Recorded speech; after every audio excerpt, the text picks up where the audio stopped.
This meeting is being recorded.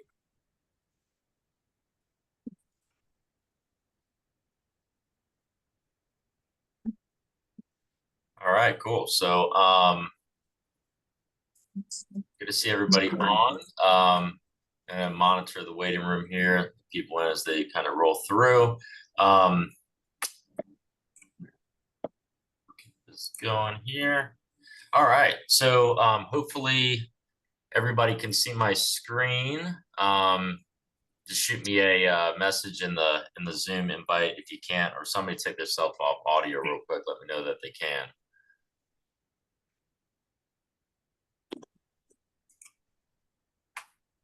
All right, so today what we're going to do is we're going to go through a little bit about of course, the buzz around the NAR settlement. I know that's approaching here next month in terms of some final changes coming through, and what we're going to do is kind of take this more. I want to dive into it more from a marketing angle, and sort of go through what we can be doing in our businesses as agents to, we're still popping in, to kind of better educate the consumers, better educate our clients, and then in terms of really expanding our value proposition as an agent. What value do we bring to our clients as we kind of go through these new changes, these upcoming changes, to really, one, again, sort of, again, educate, guide our client, make sure that they're aware in terms of what's going on. I mean, I think we've seen over the last several months a lot of some inaccurate information that's out there, and our consumers catch on to that through the media and things like that. But we want to, as professionals in this industry, we want to make sure that our clients know exactly what's going on, what's coming, how these changes relate to how they impact them, and they look to us for that guidance. And we want to make sure that we're taking a proactive approach in terms of everything that's coming up. And then really the other side to it as well is our value proposition as agents. That's going to be more important than ever, right? As we go through these upcoming industry changes, and really the value that we bring in our businesses, how we can save our clients time, how we can save them money, and stress too, right? So I want to kind of go through that, because I think that's a big thing within sales, just the sales industry in general, is that's what it boils down to, right? What is your value proposition? How do you bring that? How do you explain that to a client? And how are we going to go about today learning how to market that? What can we be saying? And what channels can we be distributing those messages on? So I'm not going to go into too much, just a real quick reminder, make sure you guys mute yourselves, just for respect to everybody else. And then this meeting, of course, is being recorded, so we can always kind of go back to it, refer to it. And then any questions, we'll save some time at the end of this. I like to try and, save a little bit more time for Q&A. So if you guys have any questions, just kind of parking lot it for now. And then we can refer to it at the end of the presentation. So yeah, so let's get rolling. Just kind of a couple things. Most of you all, of course, know NAR reached the $418 million settlement back in March to address the anti-competitive practices that have been going on. Some upcoming changes. What does all that mean? So as we all know, mandatory signed buyer rep agreements, which are specifying the agent's compensation. NAR affiliated MLS listings no longer going to be allowed to display offers of comp to buyers' agents. Really all this, the purpose is to increase transparency and competition within the industry. What does the public think about all this? It's been really interesting. I don't know how you guys. It'll be, I love to kind of open this up, maybe even at the end, to kind of see what our clients that we're working with, or maybe not even active clients, friends, family. I'm sure that that has been something that, for instance, I was out and visiting my dad about a month ago, and they're they caught wind of it on the news, right? And he said, "Well, Matt, are you guys going out of business?" And so of course that has nothing. There's no relation there, but it's just interesting to kind of get somebody's take, the general consumer. What do they really know about this? And so, what are you hearing from your clients? What are you hearing from your friends, your family? Because there is a lot of inaccurate. Kind of the perception out there and what's going on. So Inman Dig Insights, it's a pretty good survey and consumer survey that goes out. So they did a survey of 3,000 residents. Um, just to kind of represent sort of the broader population's attitudes towards just several different real estate topics. So of course this one was more geared towards the settlement. 23% were aware of the settlement. Now this was taken, I think, back in April, so a couple months ago. Some of this of course has might be of course well above 23% now, but they were aware of the settlement. 65% said the settlement would benefit consumers. 33% said that they would favor a flat fee model over things such as, there was the whole talk about, hourly rates and things like that. So 33% favored that model. If new rules required buyers to pay buyers agents directly, as opposed to having a seller pay them out of the proceeds of the sale, what is the highest fee you would pay? 26% said below 2% of the purchase price, 56% the traditional 2 to 3% range, 15% said greater than 3%, and 2% were other. Okay, so what does all that mean, really? The majority of consumers out there, they still recognize the value that agents bring in a transaction. More are beginning, though, to explore some alternative commission models as the public awareness of the changes increases. So what I've seen is that, and just a reminder, Tiki, put yourself on mute if you don't mind.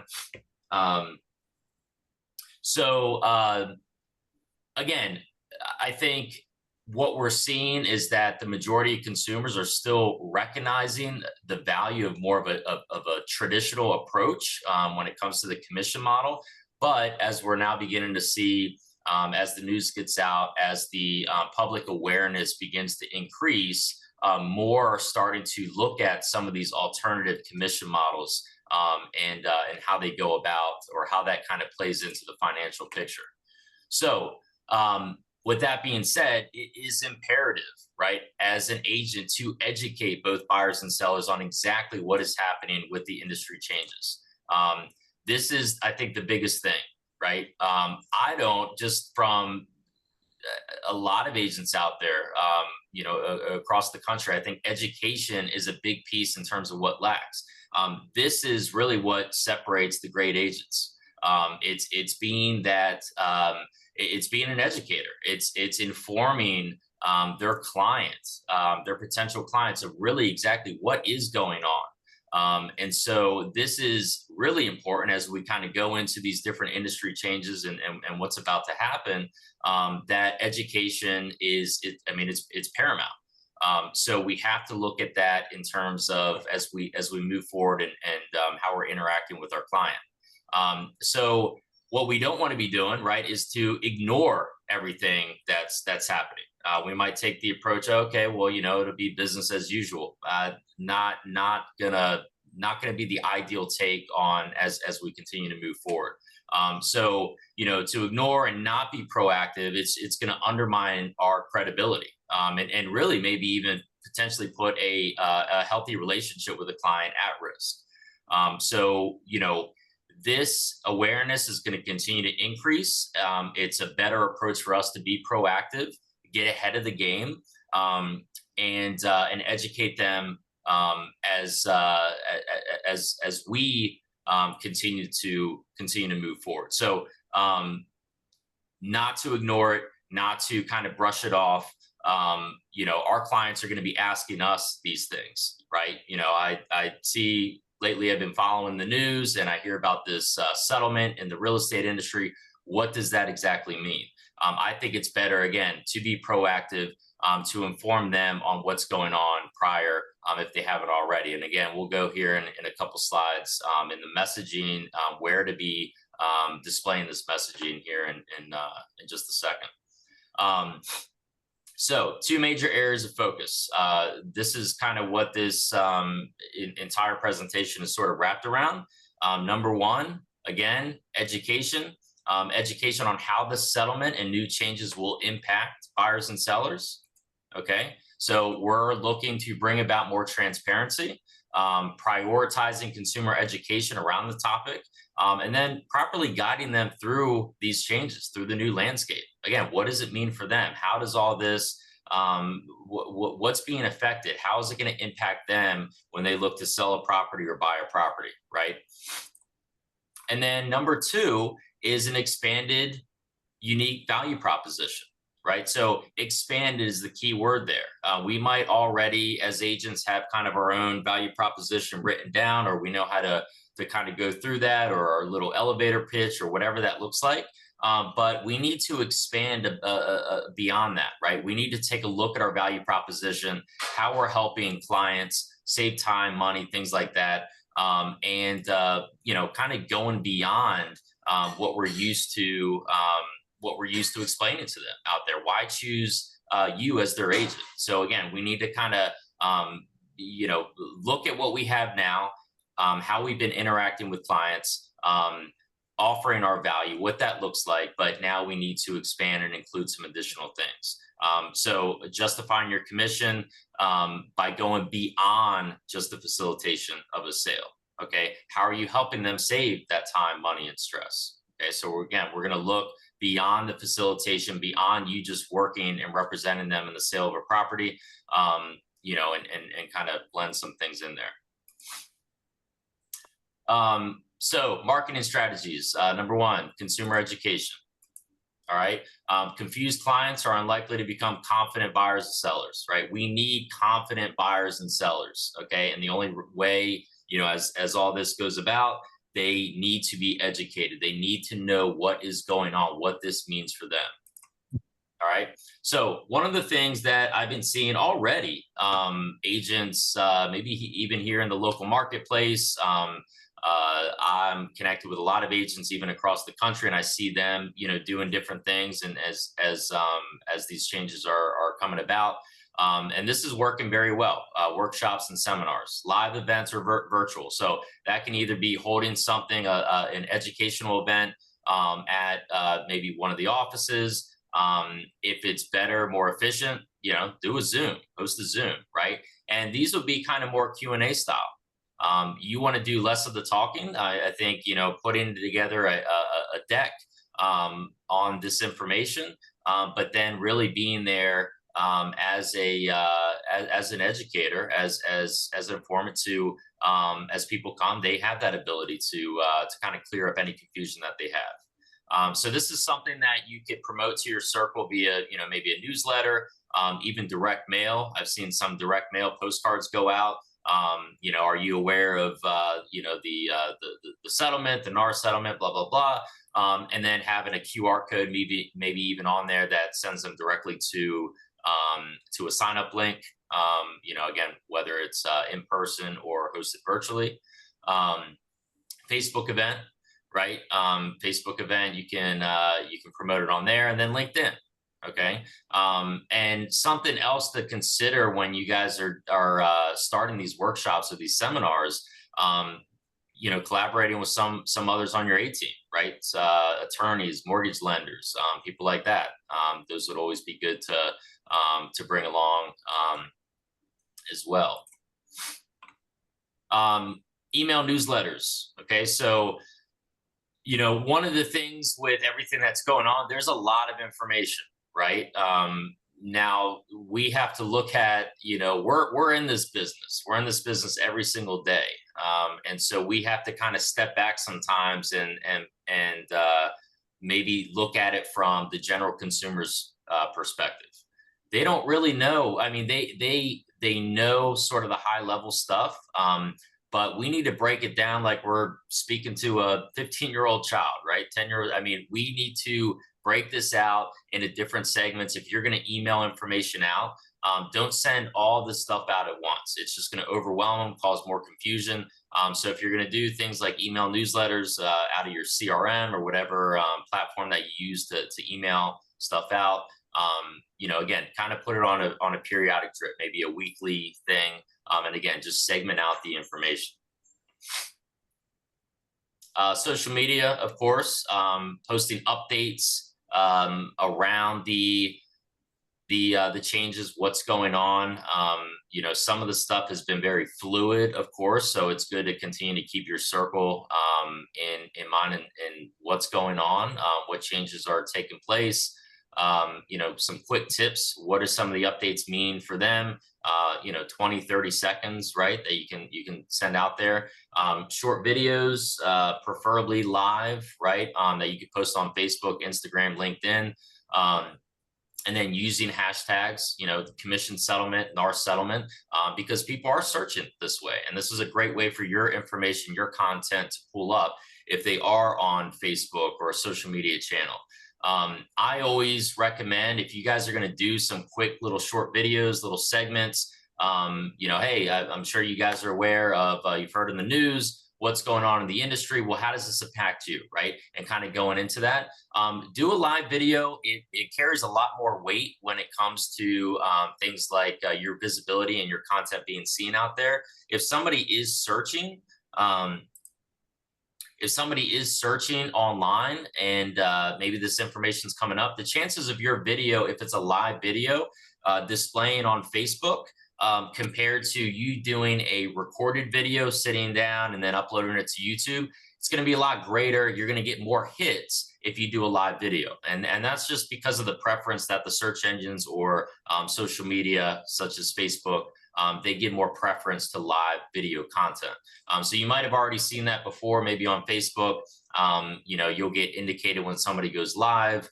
But again, the chances of your content showing out there and getting in front of more eyeballs are going to be a lot greater if you do a Facebook Live or a YouTube Live or something on Instagram, right? Instead of doing a pre-recorded video and sending it out. So just little heads up, little tip there. But again, use hashtags, guys. Do some research on these, but get in the hand of, if you're doing anything on social media, digital, make sure you're hashtagging every single piece of content that you put out there, because it is going to get out there. You want to be the industry expert. You want your information to get out there first and foremost.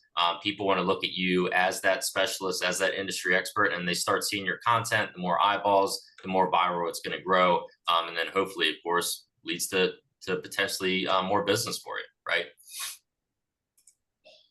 One-on-one consultations, of course, these are always good. This is more sort of tailoring your advice to your client's unique situation. Everybody might be a little bit different. And then, website content, right? Adding information, news to your website, or if you have a blog, just making sure that information stays up to date. So justifying your commission. Okay. This is a big piece right now. Right? We need to show really what's all involved. We know what's involved, right? But it doesn't really matter to us. We need the public to see and understand what's all involved in us going through facilitating a sale and beyond. Now it's more important than ever, right? We need to show again, the time that we're saving them, the work that's involved in us representing them in the purchase of a property. So what do you need to communicate to consumers? Okay. We want to kind of think beyond the basics here, right? So local market expertise. I go into this a lot when I talk about SEO. I think I see a lot of agents kind of take a more general approach to this, to where maybe they want to be they want to market to all of Virginia Beach or all of Hampton Roads, Norfolk, Chesapeake, right? I even think that we need to go a little bit more granular and more specific, into our market. Maybe we are um, the the market expert within a specific neighborhood or area, even hyper local to Virginia Beach, right? So we're not talking Virginia Beach in general, but specific areas within Virginia Beach. This is where you're really going to grow your visibility, and create more content as if you think more granular, right? So neighborhoods, being the local market expert for specific neighborhoods that you're farming. Understanding, the school zones and different community resources, future development, right? Knowing what's going to be happening in the future within that area. Different pricing trends, right? Micro markets. We know here, especially in this area, there's a big difference in pricing within specific micro markets or specific neighborhoods, even within a city, right? It could be average of 250 over here. It could be 750 plus over there, right? So you see a big sway of this. So really understanding and showing, demonstrating to consumers your market expertise in that area. Your negotiation tactics, okay? Really going beyond the initial offer. You're advising clients, how you're helping advise them on things such as inspection counteroffers, appraisal gaps, things like that. Okay. And this is all stuff, guys, that you can be, make sure that you're kind of jotting down or formulating into some type of marketing document, right? That you can refer to in your value proposition. So, when you are working with potential customers, this is stuff that they can refer to and see just how you are that industry expert, right? And things that you bring to the table that another agent might not. Clients' interests, okay? How you go about pushing for repairs and negotiating closing costs. You are their advocate, okay? Show that you have skin in the game. You're with them along this whole process and how you represent their best interests. The big one here, right? Save money, okay? A few $1,000s saved from a client can greatly impact their finances. We know that. So really show how you nail that down and how you're a specialist within that area. Contract expertise, of course, understanding the contract, being able to catch errors, catching potential pitfalls. Okay, in your experience, that comes with the knowledge of being able to identify different clauses that could put your client at a disadvantage in the transaction. Basic problem solving, anticipating roadblocks. Okay. Again, we have a lot of experienced agents. I mean, you've probably seen just about everything. So, with that experience, that helps you allow to foresee potential issues with things like appraisals or financing issues or things that could go wrong during the inspection. Resourceful solutions. Okay. So when problems arise, you have the ability to find creative solutions. You think creatively, negotiating repairs, other financing options, perhaps, right? And then access and advocacy. Okay, so just having a trusted network. This is where you really need to lean on your A team. Show them, they're not just getting you, but they're getting a team around you too, right? Attorneys, lenders, inspectors, and so forth. And then, just true client representation. All right. Really showing you tirelessly work to represent them. You are their voice. You are their champion in this entire process.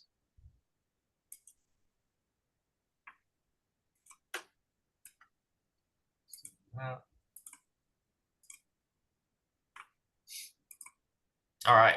So we talked about what, okay, you can be formulating and putting down to then properly communicate that to your clients. Now, how do we go about doing that? As we've defined our value proposition kind of beyond the sale, how are we communicating this information to consumers? Okay. The biggest thing here is we want to stop focusing on the commission percentage and focus on the tangible benefits you offer clients, right? In that case, if that works, then the commission would be looked at as an investment, right? To your client. It's a true healthy investment, in their journey, in their real estate journey. Okay. So that's probably the biggest thing is we really need to stop looking at the percentage, the figure, and look at the tangible benefits that you're offering. What does that look like? Because a lot of clients, I think, and especially as we go through these changes, that's really what they need to see. Okay. Um, Testimonials. Okay. I see a whole lot of testimonials and so forth out there that maybe they can be you might see him, Jennifer was great, Matt was great, things like that. When testimonials are great, right? So, we still want to use them. I preferably like seeing video testimonials done, talking about us and how they, represented us or you represented them in a transaction and what that looks like.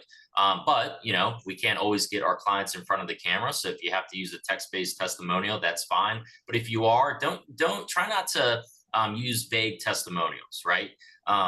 If John was great on the transaction, well, why was that? Right. And kind of, maybe help sort of expand that or get your client to open up if you're gonna use that information. Um, storytelling always helps, right? That's a lot greater than just kind of a basic testimonial. And again, kind of using that in a visually appealing way via video. So having your client kind of talk to them about um, sort of their journey through the transaction with you, maybe where they came from, why they were looking at starting their real estate journey. Were they a first-time home buyer? Were they relocating to the area? Things like that, and kind of really sort of map it all out. Have them tell the story. That really appeals to potential clients out there. And then case studies. So case studies really being specific to each scenario. So kind of going a little bit more drilled down from a general story. But again, relocation, first time buyer, maybe you helped, started working with a young investor who wanted to get into the game. For example, how you helped a young couple with a limited budget who were extremely overwhelmed, had no idea where to start in the process when it came to buying their first home. Right. And really map that out, whether that's on your website, whether that's on social media channel, blog, things like that, but an actual case study. So a potential client can come there and actually really look at it, read through, just kind of like they're reading a story. Right. And that truly speaks to them rather than kind of a vague general testimonial. I think there's so much content out there. Again, it's an extremely competitive industry, as we all know. So, really separate your testimonials, go beyond what just kind of the general testimonials that you're seeing out there, and try and coach up your client a bit on that, on how they could do it. Transparency. Okay. So again, big here, right? Explaining your fees, how that looks. Maybe a what's included list. Okay, what services do you provide? Don't just list 500 things you do, but how do those things save your client time and money? Okay, that's really what it's all about. Okay, kind of going through a list is one thing, but actually showing, hey, this is by not having to do this, you're saving money, you're saving time. Okay. So again, that's always a good thing to note within your value proposition is sort of a service list, right? Continuing to emphasize your value proposition. Okay. That's again, we don't want to stop there. We're gonna continue to revisit that and look at our VP and sort of how we need to continue to expand that. Infographics and video content. People relate to this a lot. We see this a lot now, different infographics, visual content out there. I think it kind of speaks to us rather than sort of, reading just the general page, heavy text based. Okay. So things to consider, maybe creating a flow chart infographic of the home buying process. There's a lot of them out there, or you can even go to, like, I use Fiverr a lot. I don't know how many of you all have used Fiverr, Fiverr.com. A lot of freelancers out there. and for very cheap, minimal cost, get somebody to put together an infographic for you, right? Based on the process. Or again, you can create your own content, short video explaining each step. We know it can be a very complex process, and I think there's a lot of clients out there that don't see that up front. So this is always helpful to kind of go through that information, and sort of guide them on what's expected during their journey. Sharing videos with neighborhood insights, pricing trends, quick tours of listings. Again, becoming that area expert, right? When they think Kempsville, they think you, right? So we're drilling it down even further than the city that we're in. Okay, whether we're in Suffolk, Chesapeake, Newport News, Virginia Beach. Again, that's still thinking too broad. Think down to the zip code level. Think down to a specific neighborhood. You want to be that neighborhood expert, that local market expert, right? Again, trying not to take such a general approach. It's too competitive from the general standpoint, looking at it that way. But actually, again, drilling it down, think about the content that you can produce if you're staying consistent and frequent within a specific area, couple neighborhoods, couple zip codes, things like that. So again, when they think of a certain area, they think of you. So being able to go and pull your phone out, do a quick tour of certain listings, being able to share different video content on what's going on within specific neighborhoods, right? And giving that information out. Emphasizing results. Okay, I don't see this done nearly enough. Okay, being able to track your success metrics. All right, what are your average days on the market when you put a house up for sale? What's the percentage of below asking prices that you've been able to secure for your client? Track all this information, right? Put this in your marketing presentation, in your stat book. These are all things, numbers don't lie, right? We want to go beyond kind of the fluffy content and show true figures. That's what our clients want to see. Okay. I'm able to secure 50% of everything that we go in and negotiate a lower price. Right. But begin tracking all these different success metrics if you haven't already. Show comparisons. Okay. How do your results in working with your clients compare to what the overall market is doing? Okay. So again, look at some of those success metrics. Okay. Maybe you're performing on some of those, over what the average market's doing. Okay. Be able to highlight that with your client. And then work stats into some of those testimonials. So again, back to the testimonials thing, right? John helped us. He wasn't just great, right? But he helped us get 30,000 below asking price, right? So include work-in figures, work-in stats, if you can get your client to work in some of those numbers. All right, so I think that is it. I am going to go ahead and leave it open for any questions or anything like that right now. I know it's about 11:35, so I wanted to do about 30 minutes on the deck. But we'd love to, if you guys have any questions, be glad to take those. Hey, Matt, you mentioned a lot of great activities as far as passive and emails and social media, and I think that's important. I think we should have that.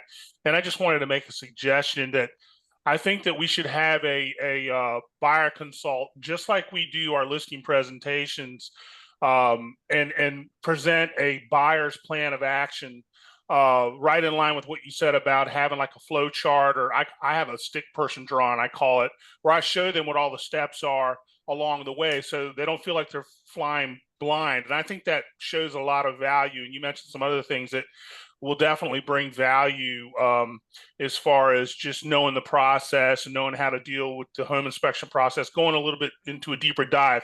But I highly suggest that you develop your one-on-one interview or people skills at those consultations once you have a lead and you meet with them, whether it be at the house or whether it be at the office or whatever.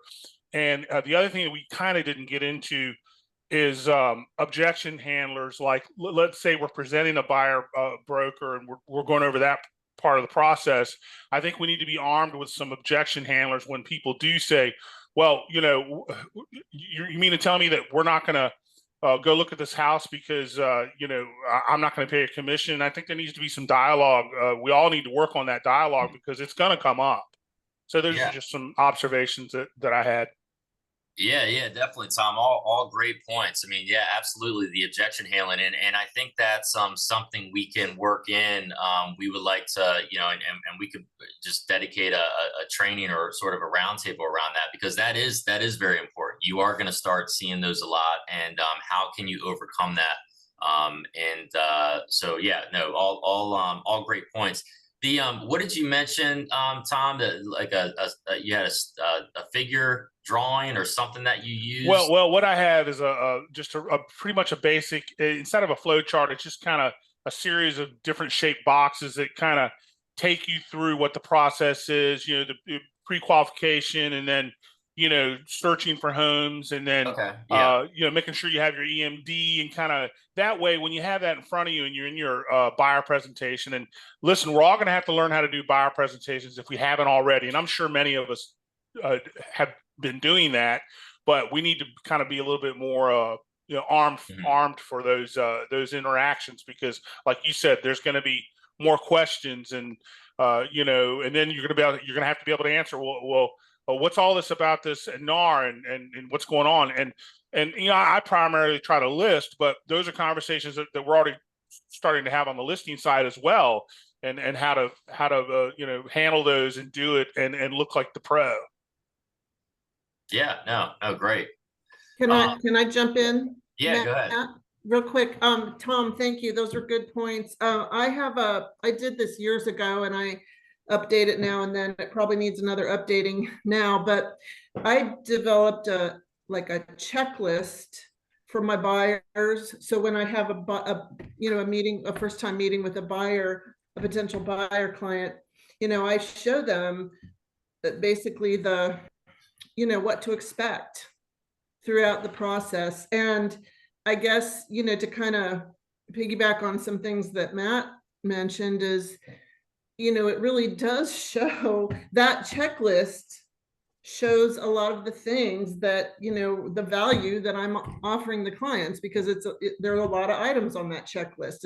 It's a process, so that I guide my clients through from beginning to end. So anyway, that's one thing. But the other thing, and I know Tom didn't mention this just now, but he has mentioned it to me before, and you know, it'd probably be a good idea, you know, when you talk about overcoming objections, it'd probably be a good idea for a lot of us, if we're not doing it already, is to, you know, kind of partner up with somebody and do some role playing, so that we can learn how to, you know, effectively overcome objections.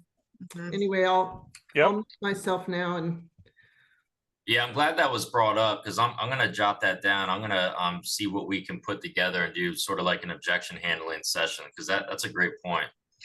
Can I interject just an experience that I just recently had with a new listing, because I'm very upfront in my conversations with my clients. And of course, I went into this settlement with my new listing. And he was immediately, it was interesting because he was like, I don't want to pay a buyer's agent. I want to be zero. And I was like, okay, you know, that was okay. And so in how I handled that is, you know, he's kind of an analytical guy. And so when I did his CMAs, I just broke down what our competition was, what the pending, what the sold is. And then I also broke down where their percentages were. And I showed him who was at 3%, who was at 2.5, and who was at 2. And the one house that was at 2% actually ended up getting an offer. It was a beautiful home that was $20,000 under their list price, and it shouldn't have gone that low. But I kind of let him derive kind of where he wanted to be after seeing the details, you know, and then I let him sit on that. And 2 weeks later, we went in for our last appointment before our photos. And I said, you know, where are you sitting with this? I wanted to find out where you're at, because I didn't want to come on too hard in the beginning. And he was like, I did a lot of research, and he said, I don't want to be the unicorn. Because I told him, I said up front, I said, we want to be very careful not to be the unicorn. How long do you want to sit on the market? And whether you want to, admit it or not, people are going to be looking at this.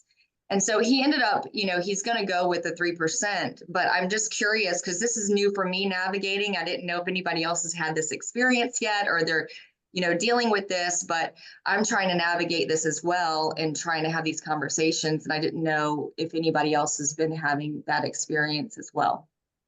Yeah, and Laura, that's a really good approach, and I like to use the auction approach. I do a 2-scenario approach where there's an auction hall with 2 people in it and an auction hall where there's 2,000 people in it, and I lay it out for my seller, and I say, listen, here's the thing: do you want to go into an auction and have only 2 people in that room bidding on your home, or do you want to go into that situation with 2,000 people? Which scenario is going to potentially get you a higher final sales price? And just shut up and let them talk.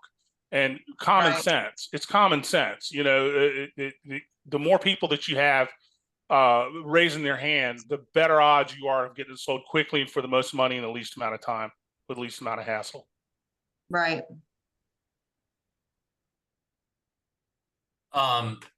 Yeah, all great stuff. I want to go through some had noted within the chat. So kind of backing up a little bit now.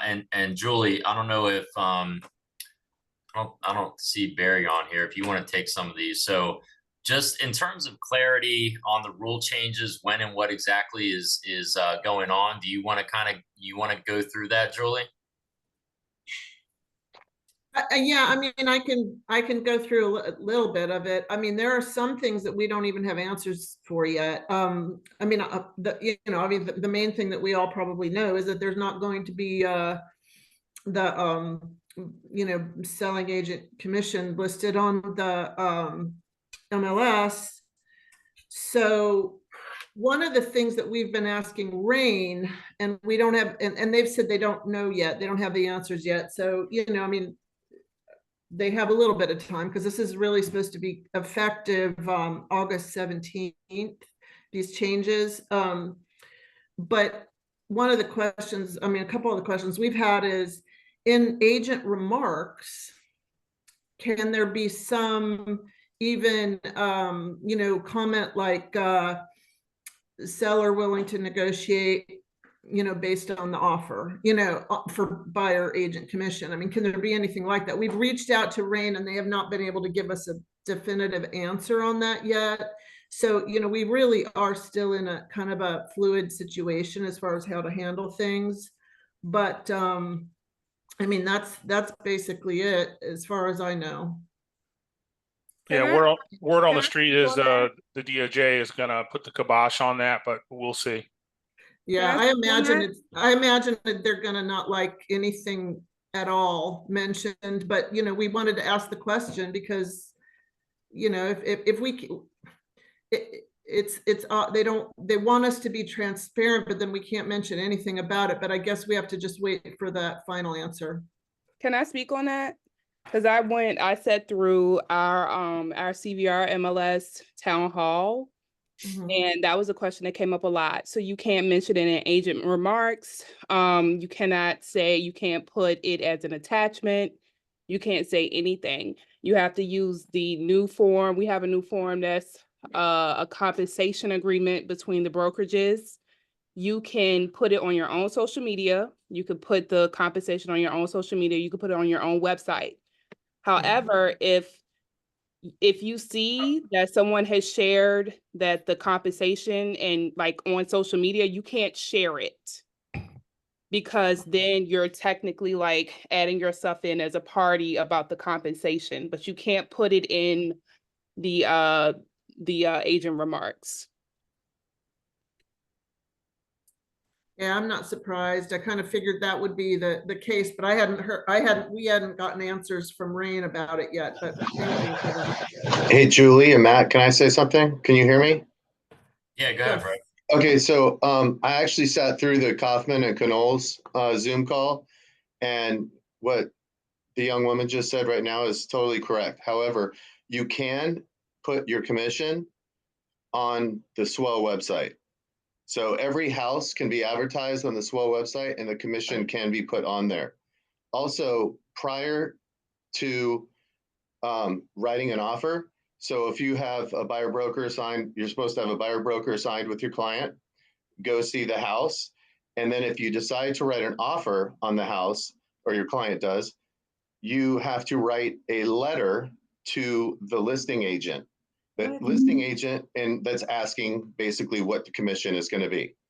And then that listing agent has to have the seller sign that letter back to you.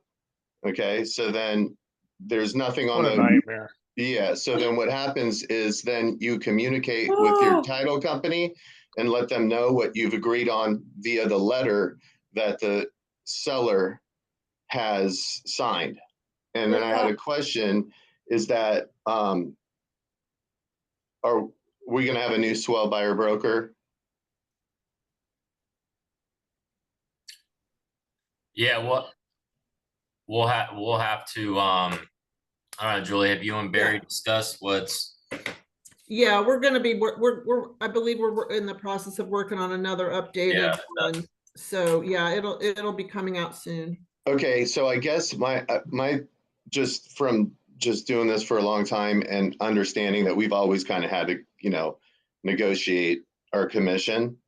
Now we have to, I guess, but whatever.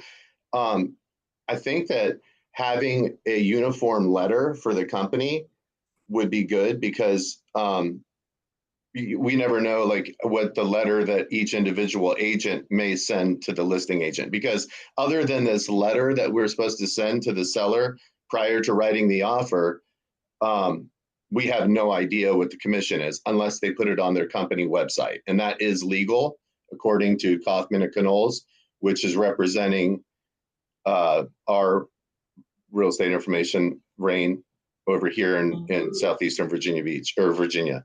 So I guess just coming up with a letter. So excuse me to butt in here, but I attended a training in North Carolina yesterday, and they have cooperating compensation agreement uploaded in RAIN there. So I don't see why you couldn't just use this. Obviously for Virginia, it's exactly what you're saying. So Kaufman and Knowles said that you cannot have anything to do with in here. I don't know about North Carolina, but as to here, you cannot have anything on RAIN that has to do with compensation. So RAIN is no longer going to have a form. There's no longer going to be. I mean, it's North Carolina Association of Realtors. No, I'm just telling you what Kaufman and Knowles said. I mean, I sat through their Zoom call, and they said that information. Like I literally have the form in my hand right here. I'll turn this on so you guys can see it. Okay. So the other thing that I would say is that any letter that you're gonna transmit from buyer to seller is essentially a part of the transaction. It's a transaction document automatically once you have buyer and seller doing something like that. So I'm not so sure that that's how it's going to shake out. I'm sure it's a fluid situation at the moment, but according to, they're trying to be as hands off as possible. RAIN is, because they've accepted this lawsuit, so they don't want to get hit with another lawsuit as well. So from what Kaufman and Knowles said, they're going to keep everything out of it. So basically, it's a letter between, let's say, the buyer's agent, in the case I'm talking about, and the seller. So you would, I guess, address it to the seller, and then you send it to the listing agent. And the listing agent then has the seller give you the commission. But I don't understand if it's okay, and if this is a realtor form. So if this is okay in North Carolina, is that a Virginia law? Like, what is going on? This is nuts. I don't understand why it's so complicated. So listen, when we write up the contract, we write what our commission is in the contract. If we're he's saying that can't be there anymore. He's saying that can't be there. You cannot do that. There is no longer, all the forms are changing September 4th. Okay, so September 4th. Yes, September 4th is the actual day that this all goes into effect. However, we all know that a typical transaction takes like 30 days, right? So if you write a contract in August to close post September 4th, even if you write the contract today, or let's say August 5th, okay? And it's going to close September 5th. If you wrote today's contract, you're going to have to rewrite the contract before the closing to be to conform to the new RAIN changes. So And in the which- contract, it will no longer have what the agent compensation is. Correct. There's no longer going to be anywhere in RAIN. There's not going to be a compensation agreement. There's not going to be anything that says that. That's why Kaufman and Knowles said that we, like someone mentioned on our social media, they didn't say social media, but they did say the company website can advertise the commission attached to that house. So you can kind of like toggle between the RAIN, looking at the house, and then looking at the company that's the brokerage that's listing that house, and then go to their website, and you're allowed to put the commission. Because Fred, like most of that, so that information, the listing of the house, that's coming through the IDX feed or whatever MLS. So what you're referring to is that information will be manually placed, because that's not coming through the IDX feed from the MLS. Right. That's what they're saying. So yes. So you wouldn't, so like if you have like a lead generation type website that has an IDX feed through RAIN, that's totally different. Yeah. But if you advertise your listings from the whole company wide on the website, or I guess you would do it different because you guys have one in Richmond and this and all that.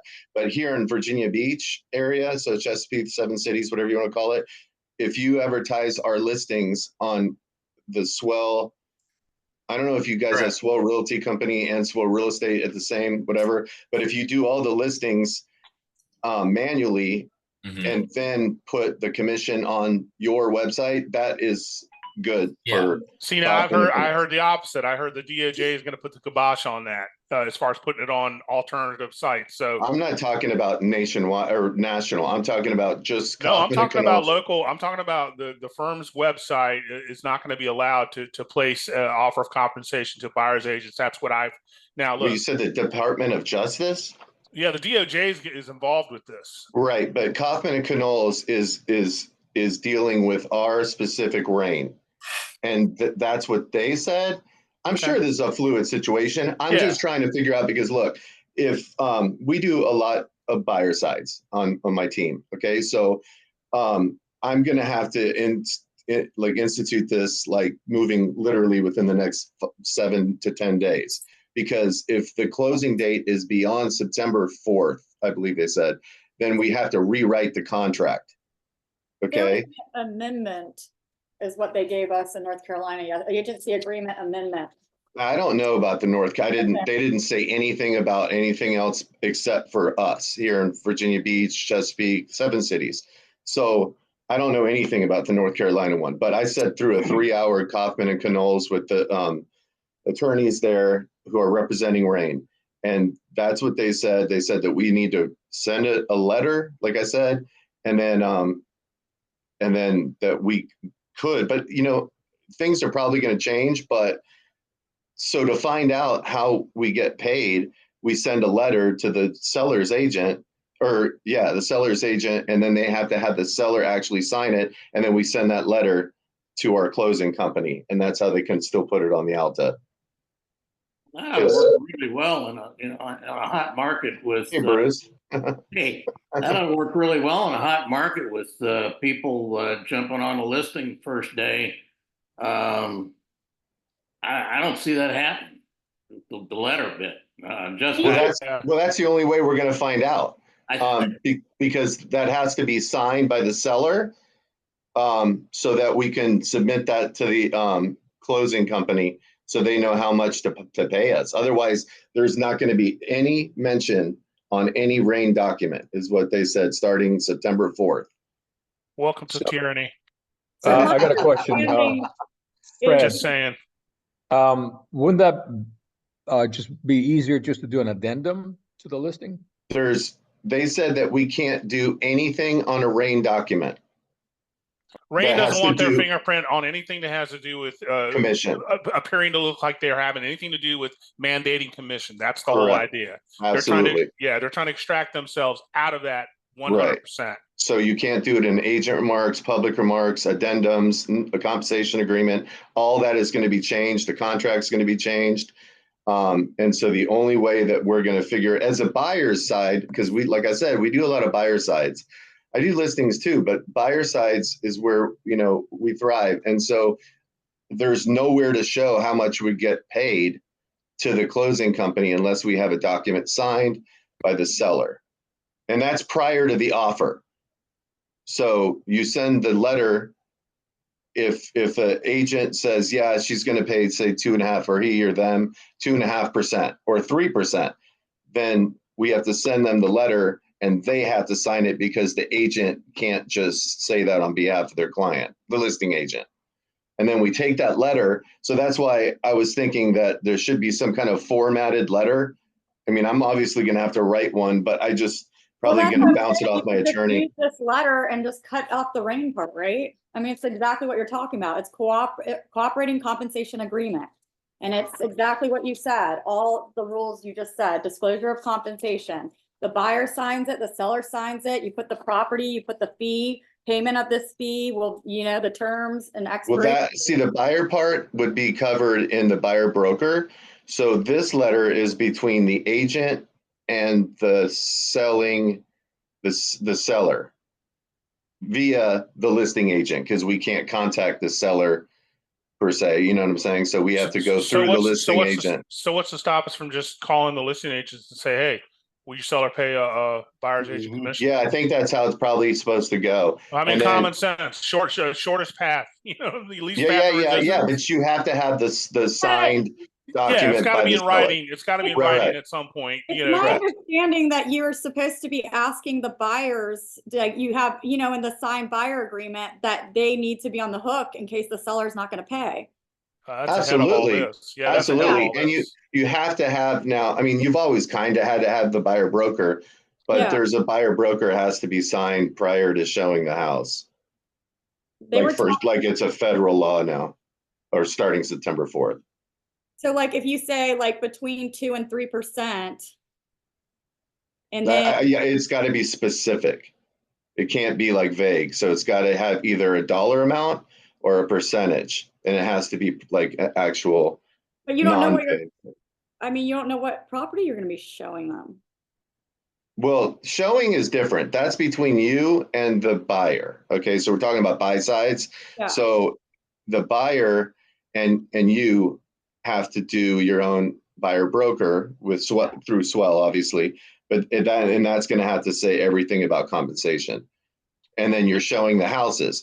If you show 5 houses and then they decide they want to buy a house, or I'm sorry, put an offer on a house, that's when we need to find out prior to the offer what the compensation is going to be via the listing agent, who then talks to the seller and then signs a document that we're supposed to send, like a letter, they said.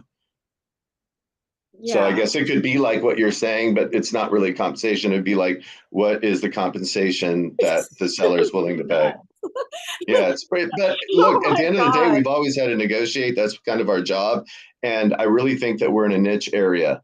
So I think that this is not going to be as terrible as a lot of people I've talked to think, because you're going to see longer market times, because there's nothing right now. And again, this is fluid. And, you know, like I said, I listen to these people and they're the attorneys representing our reign over in Virginia Beach. And there may be things changing, but as it is right now, we just have to, you know, because market time, like I think Tom was saying, market time is going to grow or somebody said that, like, they didn't want to pay any commission. So prior to the offer, we find out what they want to pay. And if they say 0, we don't have to write a contract. But we have to obviously tell our client at that point, who's the buyer, hey, they're not willing to pay commissions. I charge 3%. Yeah. Okay. If it's a veteran,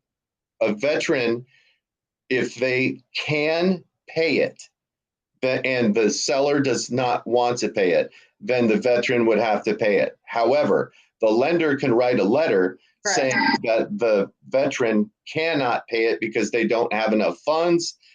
Therefore, that puts the onus back on the seller if they just really, because a veteran, they first said that a veteran, it was not allowed for them to pay their commission. And then the VA came back out and said the veteran can pay it unless financially they cannot.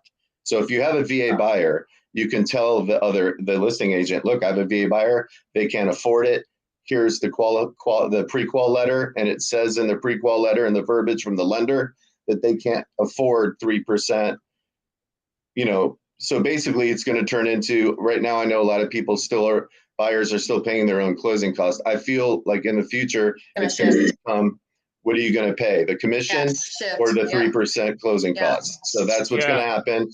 So if anybody was selling real estate back in 2008, 2009, all the way to 2019, it was pretty much that the seller would pay closing costs.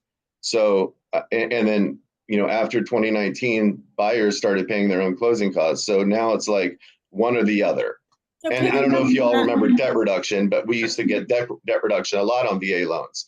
Yep. And that would be, so people want to sell their house, they're still going to pay agents. I mean, there may be a few out there that are going to say, I don't want to pay an agent or a buyer's agent, but I think it's all going to conform because, you're marketing a house, A and B. B is going to pay a commission to an agent. A is not. You're going to see higher market times. And then when they have to actually drop the price of their house, that's money that they would have lost if they would have just paid commission. So I think this is going to self-balance at some point pretty quickly, I think.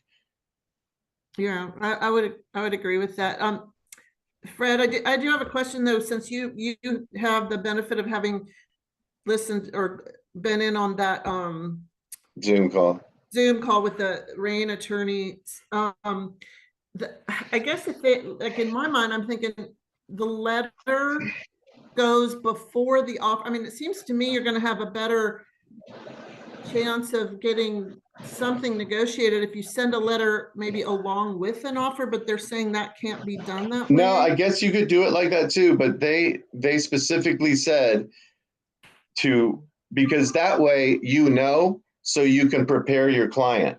Right. Well, because your client may not be able, especially in the case of a VA buyer, because a VA buyer, like I said, if they cannot pay it and it's written in the pre-qual letter that they cannot afford that, then they, then there's no point. I get it. And I think keeping or being really good about communicating all of this with our buyer clients is crucial.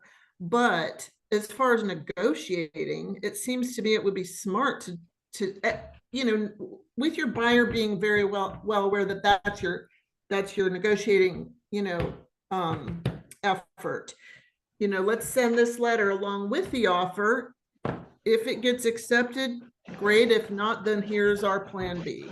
But I guess you're right. We're going to have to see how this plays out. But the other question for you is, I thought I had read something about it being September 4th now and not August 17th. And then I couldn't find it anymore, but that's the date now. Okay. So really the whole August thing is kind of a moot point because what's happening is the documents in RAIN are going to be permanently changed. I don't mean permanent, whatever. They've already gone back and forth and waffled a bunch. But RAIN was not going to even be a part of this lawsuit. Then RAIN decided to do it because they don't want to be liable, and Countrywide kind of is doing this. So it's up to each individual, like information network or whatever, or MLS or whatever. So starting September 4th, all the documents will be changed. So if you write a contract in August, like 15th, and your closing date is September 15th, and you've already got it ratified, you're going to have to rewrite the contract, not just an addendum, because an addendum is an addendum, but it's still going to show in the contract, because right now we have, the compensation agreement, but in the contract, it also shows the percentage Yeah. or pay. You don't get grandfathered in, like. And, No, and that's, Crazy. and they were focusing on buyer sides, Kaufman and Knoll's was. However, I was like, but listings are the same way. yeah, So yeah, everybody who has a listing that goes beyond September 4th is going to have to make a new listing, because the listing side is the same way. There's not Yeah. going to be, you can't do. Yeah, so, yeah, the so- listing side addresses buyer commission, so it's gonna be Yeah. the same thing on that Yeah. side too. yeah. Absolutely. What So, a pain. so people are going to have to realize that. I know there's like 177 agents or something, but if you ratify a contract, buyer side, listing side, after, whatever, if it's a month, then August 3rd, okay, or Right. August 4th, let's say, that's going to have to be rewritten. Yeah. As far as it is right now with Kaufman and Knoll's. Now, who knows what's going to happen between now and September 4th? I just know for me, it would be cool if we had like a company-wide letter, because that out of all these agents, there's going to be some letters that maybe come a little hard, you know what I'm saying, or pushy, or I don't know. I'm just going to try to make a homogenized letter that I send to, and I'm sure that we're going to have a conversation. Like if Yeah. Bruce, if you were the listing agent, I would call you and I would say, hey, Bruce, what are your people going to pay for commission? Right. And then you would tell me, Right. well, it's you, Fred, so I'm going to pay 5% to you. And then I would write you now that letter that says, your client, it's in the listing what their name is. So I guess I would write their name is going to pay X amount in commissions to me. Okay. Or my wife or any of my team members. And then I send it to you. You have your seller sign that letter. And then I have to forward that letter with the contract. If they accept the contract, they've already accepted that they're going to pay me X amount. Right. So when I turn in the contract to the title company, that the contract and that letter are going to go there, because the title company still can now put it on the Alta. I do want to respond. Deborah Cavalcante had mentioned that we might need to have kind of a letter maybe drawn up, but I'll talk to Barry about that, but we might want to have a letter that we have an attorney help us draft. Absolutely. So that we are all in compliance. Yeah, I'm going to have my attorney write one up. Yeah, I'm going to have my attorney write me one up for the meantime, because this is literally it's the 25th today. So in a week, if I do a contract that closes in longer than a month, we're going to have to rewrite the contract regardless, because the paperwork is not going to change and reign until September 4th. So it's still going to show commissions and stuff like that, but it's going to be illegal to have that on your paperwork post September 4th. I think a lot of this is going to have, obviously it's going to have to be shaken out. Even Rain has to know that this is about as clear as mud as far as how we're going to move. As far as how we're going to move. You should have heard the attorneys, because this is mega legalese, and most we're all realtors or real estate agents or real estate professionals, and these guys are attorneys, so they don't understand what we go through. No. Because this is, I've been selling real estate for a while, and this has always been the norm. So this is going to be different. But like I said, I don't mind sending them.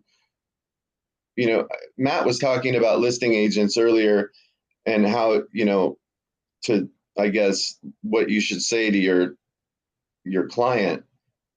When I have a listing moving forward, I'm just going to tell them, look, we're going to market your house.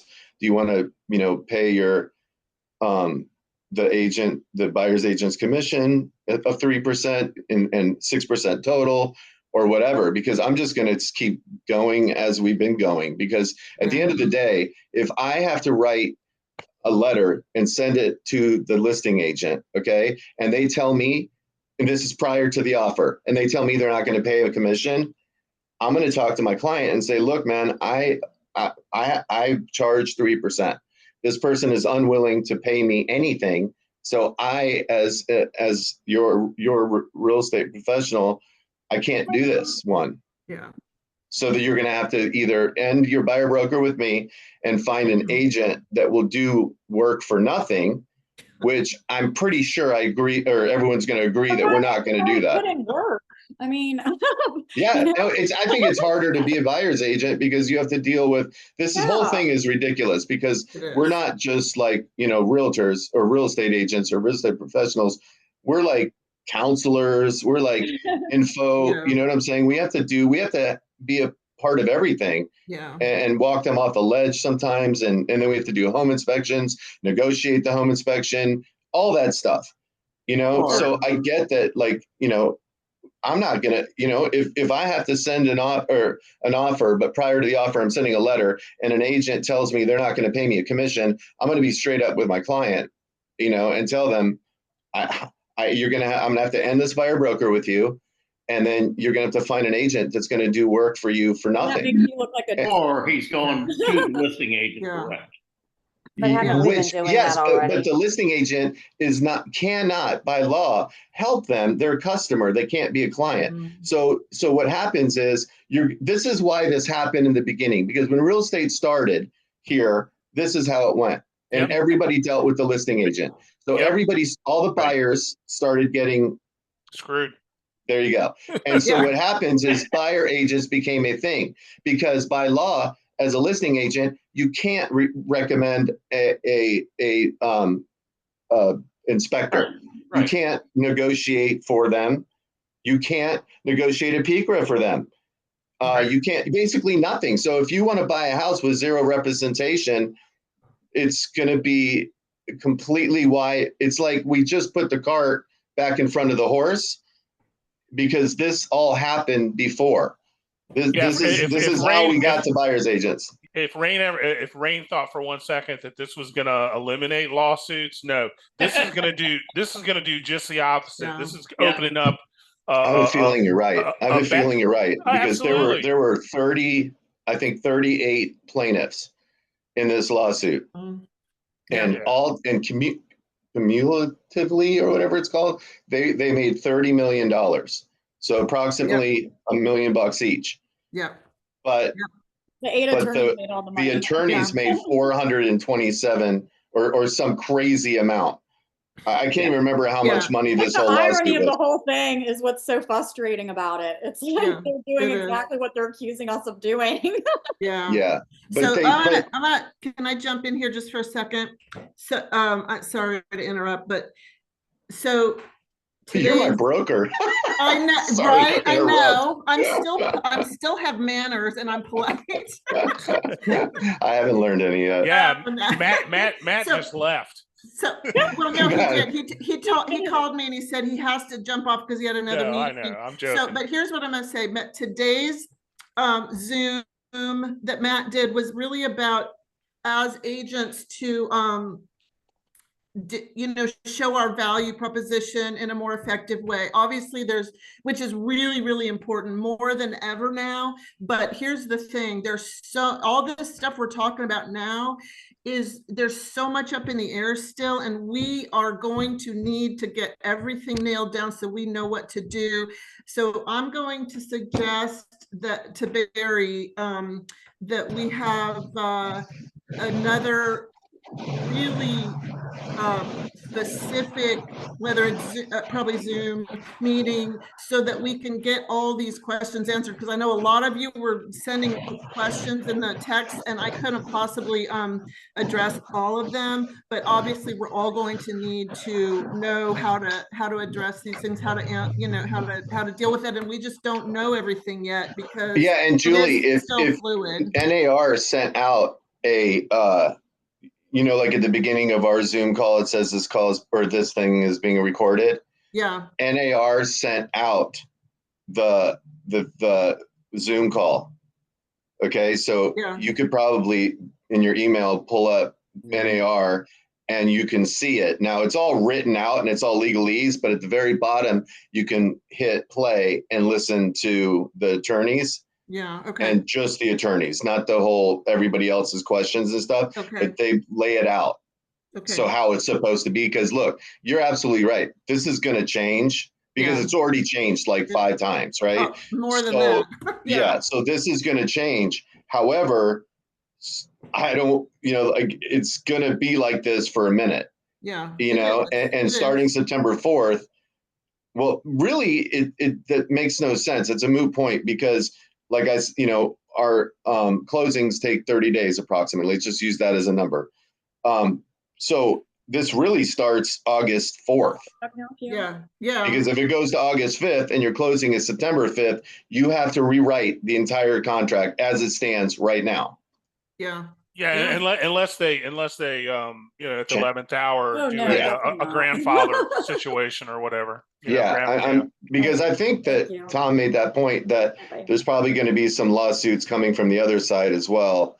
Oh yeah. Because like, I'll just be frank, like, I pay a lot of money in advertising, marketing, so to speak, so how am I supposed to sell, and none of us are expected to sell houses for nothing. Right. This is just to try to make it more opaque so that it's not just assumed that the seller, now we have to kind of negotiate that more so on, because we're not being told, there's no seller brokerage fee agreement. Yeah. Can we do a thing? Go ahead. Can we do a thing with our listings to where there's an email or something that shows the compensation between us?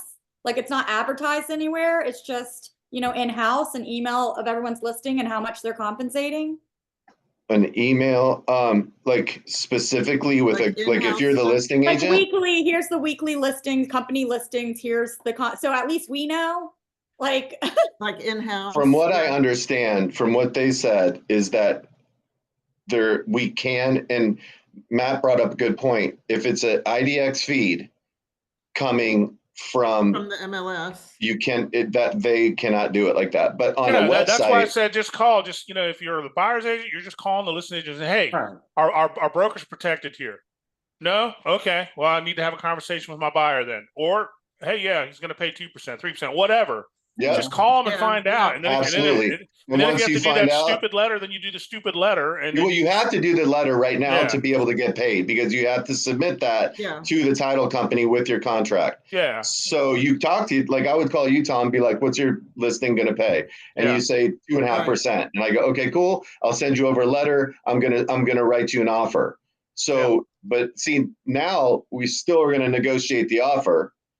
At least I know, aside from the offer, that you're paying 2.5%. Yeah, and that you have a chance of getting paid. Yeah, of course. Right. So, all right, guys, listen, we could be talking about this all day long, and I know all month. Right. So, I'm going to have to hop off too, because I've got another meeting to get to, but we will definitely be, this isn't the last conversation. Believe me, we're going to have some other information and Zoom calls, Zoom presentations, Zoom meetings that we can learn, the best way to be moving forward. But anyway, I have to hop off, and Matt made me the host, so I don't know if that means that this is over. Just everybody should look in their email, because it was like everybody who's a realtor pretty much got this NAR email. Yeah. And so if anybody who's on the Zoom call right now can check their email from NAR, and it's Kaufman and Knowles that sent it, and you can listen, you can read the thing, but it's very like legalese, but you can actually listen to the attorney that's dealing with it, and he goes over everything. So until it changes again, at least you get an understanding of what they're expecting us to do. All right, thank you. Yeah. Thanks, Fred. No problem. Thanks, everybody. Bye. All right, guys, we'll get through this. Hang in there. We're going to just have a new normal once we figure it all out. Okay. All right. Thank you, Julie. All right. Thank you, everybody. Thank you, everybody. Later. Y'all take care. Have a great weekend. Good job. You too. Bye. Bye.